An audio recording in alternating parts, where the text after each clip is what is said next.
Hello, welcome to another tonalist landscape oil painting demonstration. This is your painter in residence, M. Francis McCarthy. The painting I'm bringing you today has the temporary title of Forest Path with Rocks.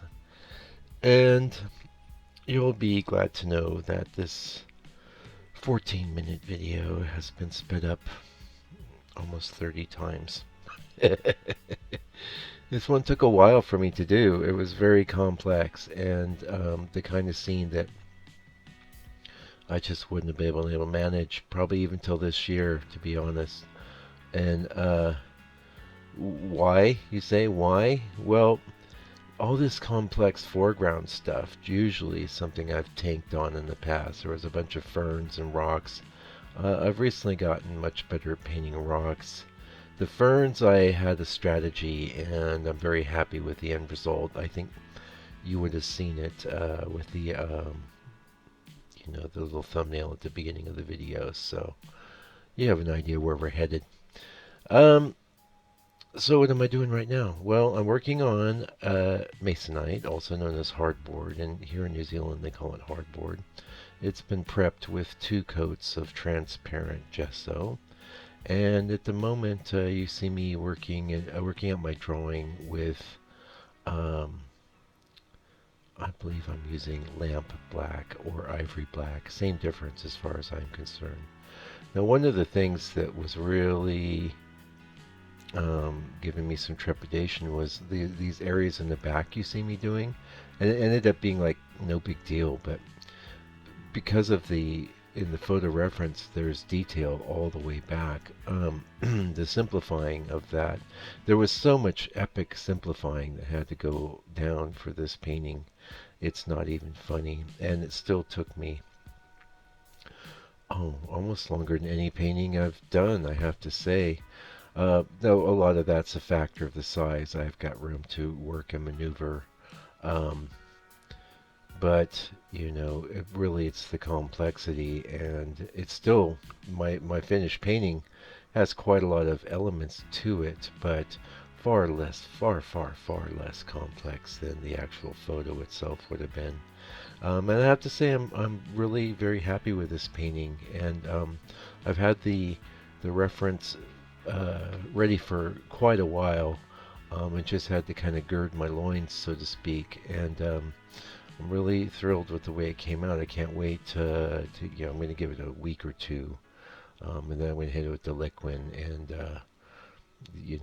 get because right now you can just see a bunch of matte and dull areas when I come into the studio. It's a bit hard to see what's going on, but I'm pretty stoked with it. I'm pretty happy with it. I can't wait to get it in a frame and get it photographed and I don't know, get it up in the store. The gallery thing, boy, I think here in New Zealand we're not. We've gone through 2 lockdowns.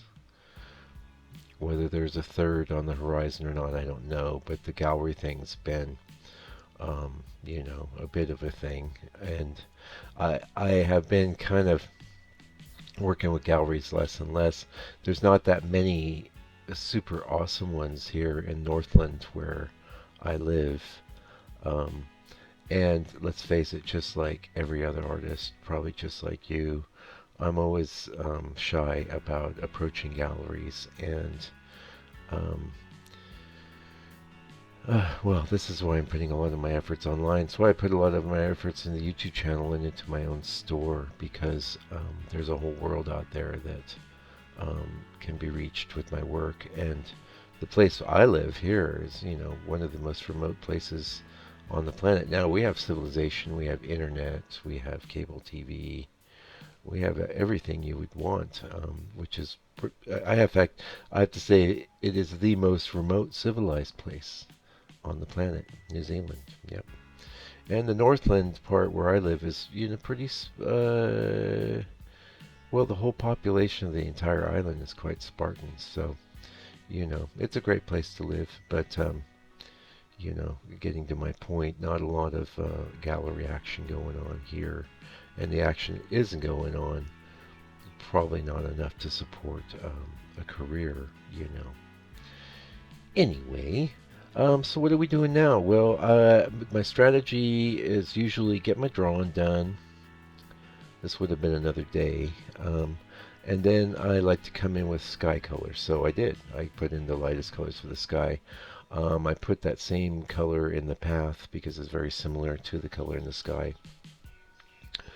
And then I'm just trying to work out all these shapes in the back and just, mm, it was a bit challenging. Now, uh, those of you that have joined the members area, awesome. We're starting to get a little bit of traction there now, which is great. And I don't feel like I'm just talking to myself on these live videos. But this live video for this will be going up. It's 8 hours long, so you're definitely going to want to get a cooler full of sodas or beers or something, and camp out to watch that. But I would say, um, if you want to go along with the journey, I don't want to call this a struggle painting because I think it came out really good. So when I'm calling something a struggle painting, it means that it might be saleable, it might be okay, but it means that I was struggling.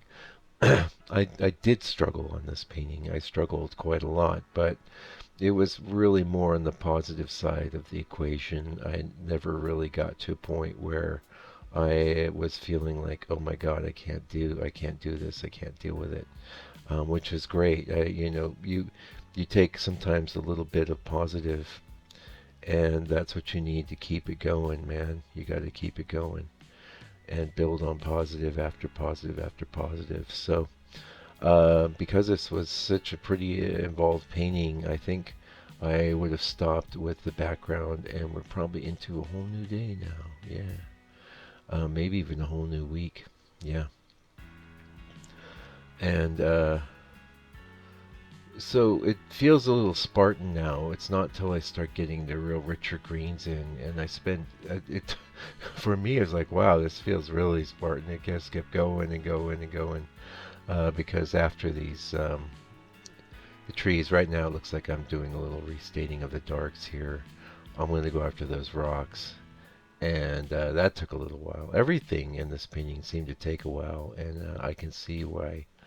Um, painters like I wish I could remember I want to say Ivan Shishkin, or you know who I mean. This that Russian guy that's like an amazing painter. You're getting really good information here. Anyway, funny enough, so one of the problems I would have had in the past too is, the closer things get to us, the more detailed. But I definitely feel like I had, because I've messed up this kind of scene so many times.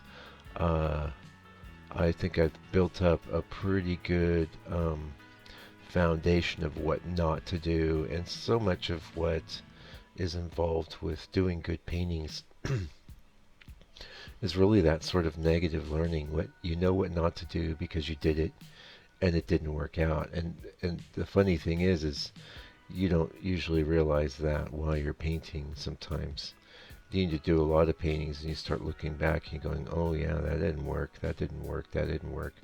And you're thinking, oh, I had a feeling that wasn't going to work, and it sure didn't. It didn't work, etc. Anyway, coming in with the rocks now.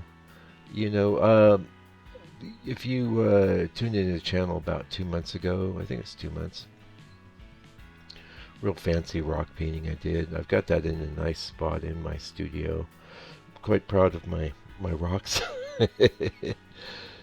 These aren't as prominent, but it is the same locale, which is a forest that has a lot of rocks in it, and that I went on vacation, and lovely, just great to have that variety, because a forest alone would just be all these vertical tree trunks and some ferns, and that I don't think would make a very good painting. In fact, I have bags full of reference like that. But the rocks add some interest. The rocks add some variety, and I've got actually quite a few more scenes like this that I would like to do, especially now I've got a success on this one. Yeah. So, what else to get into? Yeah, you want tips? You want tips? Oh my God. Well, here's today's tip. Uh, you're gonna be, what, is this a new tip or is it the same tip you gave us 2 videos ago? It might be the same tip, but it's a good tip. You got to simplify, and there's several strategies. In fact, the one I can tell you, if you have a copy of Photoshop, sometimes it's very interesting. In the artistic filters menu, you can load up your reference and apply a filter called cut line or cutout. It's called cutout, excuse me. And actually, I do know an artist locally that will try and that doesn't try. He actually takes his cutout photographs and sells them as prints, which I just think is, I don't know, not very cool, but whatever. It's not a very sophisticated market out here. And I think I got on his bad side by pointing out to him that he could maybe apply a few other filters or something. But by the way, if you don't know, I'm a Photoshop expert. But anyway, in cutout, you can see how it simplifies everything into big shapes and big colors. And this can be very useful for you just to kind of go, oh, look at those big shapes and big colors, right? Also, now most people don't have Photoshop, so they don't have cutout, but the principles might be the same. You can take off, if you wear glasses like I do, I'm nearsighted. I'll take off the glasses, and I did that quite a lot on this one, just so I'm focusing only on the big shapes. I can't even see the detail, and I will paint for maybe even an hour or so sometimes without my glasses on. And you might go, well, you can't see your strokes and you can't da da da. It doesn't matter what the strokes look like. That's another thing. Hey, here's a great tip. I knew once I started rolling here. Don't get hung up on your brush strokes. Your brush strokes should really. The one thing I would say is try and change the way you hold the brush. If you look at the way I paint, I'm always holding the brush different ways to get different effects, right? And that's just through years of experimenting, and now it's second nature. But I don't sit there and go, oh, I'm gonna do this kind of stroke, and I'm gonna do a flourishy kind of stroke. And trust me, I did do that. I did do that even in the earlier days of some of the stuff on this channel. I was very, very conscious of my brush fracture. And the thing is, like, some of those paintings really do look quite beautiful when you zoom in. But because of the over attention to the strokes, how I'm doing the strokes, the paintings themselves would tend to suffer. So I always just tell people, my students, just get the paint down the best way you can. And that's why not having your glasses on isn't really a problem. Because if the mark you made looked approximately right with your glasses off, then it's going to look great with your glasses back on. And you can always get in there and adjust a little bit. Anyway, I can see we're getting close to the end of this video. Thank you for joining me today. If you got this far, smash that like button, please. Tip on over to my website. Please buy a painting if you would like to support me. I would love that. I have quite a few pretty neat ones there in the store, and I'm trying to add one or two a week now. So, if it hasn't been a while, if it's been a while, tip on over there and check it out. Also, you can join the members area if you want. This video will be there live, 8 hours.